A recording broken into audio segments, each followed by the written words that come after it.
কই মাছ খেতে তোমরা কারা কারা পছন্দ করো? আমার কিন্তু খুব পছন্দের একটা মাছ। তো চলো আজকে খুব সহজ পদ্ধতিতে আমি কিভাবে তেল কই বানাই সেটাই তোমাদের সাথে শেয়ার করে নিচ্ছি।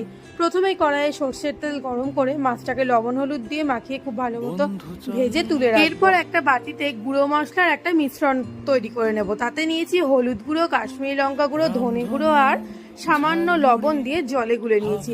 তারপর আবারও কড়াইয়ে একটু তেল দিয়ে তাতে কালো জিরে, কাঁচা লঙ্কা ফোড়ন দিয়ে দিলাম টমেটো, আর এরপর দিয়ে দিলাম ওই গুলে রাখা মশলাটা খুব ভালো মতো কষা হয়ে এলে তাতে আমি ভেজে রাখা মাছটা দিয়ে দিলাম, আর দিয়ে দিলাম পরিমাণ মতো একটু জল আর চেরা কাঁচা লঙ্কা।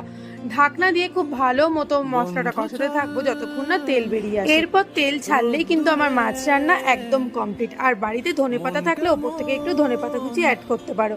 তো আমি খুবই সাধারণ পদ্ধতিতে এটা বানাই, কিন্তু এটা গরম ভাতে খেতে জাস্ট দারুণ লাগে। তো তোমরাও এভাবে একদিন বানিয়ে যান।